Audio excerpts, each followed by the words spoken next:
Jueves, 30 de diciembre de 2021. Meditación del Evangelio.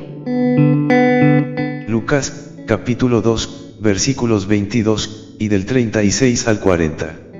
Se presentó en ese mismo momento y se puso a dar gracias a Dios. Comentario. Al igual que Simeón, la anciana Ana vio a Jesús y se hizo su mensajera ante todos los que esperaban la salvación de Israel. Ana no se apartaba del templo haciendo de la oración su alimento diario. En la oración y penitencia hallaba su comunión con Dios. El testimonio de Ana viene a confirmar el de Simeón, pues la ley exigía, al menos, 2 testigos para garantizar la autenticidad de un acontecimiento, y ella posee todos los títulos que la acreditan como testigo. Con ella la esperanza de los pobres de Yahvé descubre su objeto en la persona de Jesús. Evangelio de nuestro Señor Jesucristo según San Lucas. Cuando llegó el día fijado por la ley de Moisés para la purificación, llevaron al niño a Jerusalén para presentarlo al Señor. Estaba también allí una profetisa llamada Ana, hija de Fanuel, de la familia de Ase, mujer ya entrada en años, que, casada en su juventud, había vivido 7 años con su marido. Desde entonces había permanecido viuda, y tenía 84 años. No se apartaba del templo, sirviendo a Dios noche y día con ayunos y oraciones. Se presentó en ese mismo momento y se puso a dar gracias a Dios. Y hablaba acerca del niño a todos los que esperaban la redención de Jerusalén. Después de cumplir todo lo que ordenaba la ley del Señor, volvieron a su ciudad de Nazaret, en Galilea. El niño iba creciendo y se fortalecía, lleno de sabiduría, y la gracia de Dios estaba con él. Palabra del Señor. Gloria a ti, Señor Jesús. Reflexión bíblica. Se llamaba Ana. Su vida estaba totalmente dedicada a Dios. Lucas cita en este relato a una profetisa, es decir, mujer inspirada por el Espíritu Santo. Se llamaba Ana. Su vida estaba totalmente dedicada a Dios, no se apartaba del templo, sirviendo a Dios con oración y ayuno.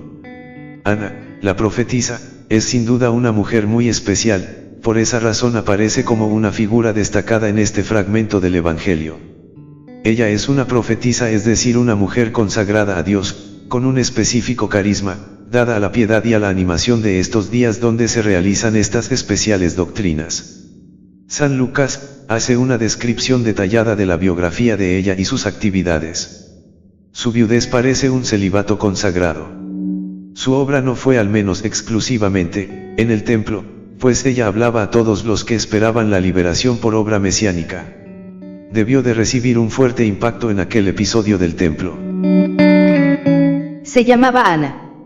Su vida estaba totalmente dedicada a Dios. Ana es como la figura de los laicos comprometidos, que, con el testimonio de su palabra, anuncia proféticamente la evangelización en su ambiente, aportando además con un testimonio de vida, con caminos hacia la santidad, con prácticas de constantes oraciones y penitencias. Ana da un testimonio sobre el niño Jesús, en un instante de inspiración y dirigida por el Espíritu de Dios. Su actuación, consagrada a la oración, al sacrificio, observando las obligaciones que se deben cumplir, la convierte en una destacada mujer. El niño iba creciendo y se fortalecía, lleno de sabiduría. El niño en el templo, es una escena que nos atrae y nos invita a percibir en el relato diversos motivos a este propósito. En este relato, es la primera palabra que aparece de Cristo en los Evangelios. Además, en forma sutil, nos habla de la inteligencia de Cristo, porque dice crece en sabiduría. Produce esta escena admiración, porque luego veremos cómo en los Evangelios de discusión de Cristo con fariseos y doctores los hace callar. Aquí tiene su preludio y justificación al estar demostrando su saber bíblico ante los doctores de la ley en sus mismas escuelas del templo. Ellos le rinden allí, imparcialmente y aún sin prejuicios, homenaje a su saber. Y la gracia de Dios estaba con él. El relato termina diciendo que, cumplidas estas obligaciones, la Sagrada Familia se fue de Jerusalén a Nazaret, en Galilea. Se omite el tiempo que están en Belén, se calcula unos 2 años, y también se prescinde la estancia en Egipto que nos relata Mateo. Esta omisión puede ser porque a la fuente de Lucas faltaba el relato de Mateo, o a que en su esquema le interesa unir este relato con la estancia en Nazaret. Preparando el relato siguiente, solo dice, como con una frase especial, que el niño iba creciendo y se fortalecía, lleno de sabiduría, y la gracia de Dios estaba con él. La gracia porque a Jesús, hombre, le fue concedida la gran gracia de que desde que empezó a ser hombre fuese perfecto y fuese Dios. Todavía siendo niño, tenía la gracia de Dios, para que, como todas las cosas en él eran admirables, lo fuese también su niñez, y se cumpliese así la sabiduría de Dios.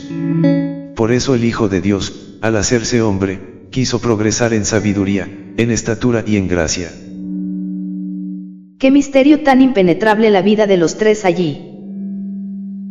Tengamos también nosotros, como aquellos justos antiguos, deseos de recibir a Jesús, el Salvador, y de poseerlo. La familia sagrada vuelve después a Nazaret, y allá vive Jesús en la humildad y en el silencio durante 30 años. Qué fecundidad la de los años de Nazaret. Qué misterio tan impenetrable la vida de los tres allí. Como quisiéramos conocer algo de sus coloquios, de sus oraciones, de su intimidad. El niño iba creciendo y se fortalecía, lleno de sabiduría, y la gracia de Dios estaba con él. El texto es la conclusión de la escena de la presentación de Jesús en el templo y consta de dos partes. El testimonio de la profetisa Ana y el retorno de la familia de Jesús a Nazaret. Según la ley hebraica, para garantizar la veracidad de un hecho se requería la declaración de dos testigos. Tras el anciano Simeón, he aquí a la profetisa Ana, hija de Fanuel, de la tribu de Ase, viuda, rica en años, mujer de oración y de penitencia. Es otra persona pobre según Dios, genuina representante de aquellos que esperaban la salvación de Israel. Ana alaba al Señor por haber reconocido en Jesús niño, presentado en el templo, al esperado Mesías, y difunde la noticia sobre él a cuantos vivían abiertos al evento de la salvación. Después el evangelista concluye la escena bíblica con la observación sobre el crecimiento de Jesús en Nazaret. El niño iba creciendo y se fortalecía, lleno de sabiduría, y la gracia de Dios estaba con él. De la vida oculta de Jesús se dice bien poco, pero este poco es suficiente para captar el espíritu y apreciar el ambiente en que vivía el Salvador. Sus padres eran obedientes y fieles a la ley y Jesús crecía en sabiduría, lleno como estaba de los dones de gracia con que el Padre lo colmaba. Una comunidad que se abre al reino de Dios en el respeto a la voluntad del Padre. Oración.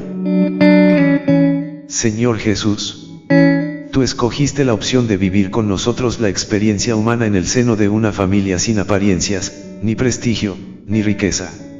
Has querido que tu infancia, como la de todo niño, estuviese marcada por la debilidad y por el crecimiento normal antes de conocer nuestro mundo y la misma vida de los hombres. Has querido experimentar la fatiga del trabajo cotidiano para tener un pan sobre tu mesa. Has vivido tu preparación a la vida pública en el ocultamiento y la vida silenciosa. Queremos pedirte nos concedas la gracia de saber aceptar nuestras debilidades humanas. Saber comprender nuestra pobreza espiritual. No nos dejes renunciar a la búsqueda permanente de tu sabiduría y de tu palabra. No queremos confundirnos con la parte del mundo que te rechaza o te persigue. Sabemos que la suerte de los discípulos es parecida a la tuya.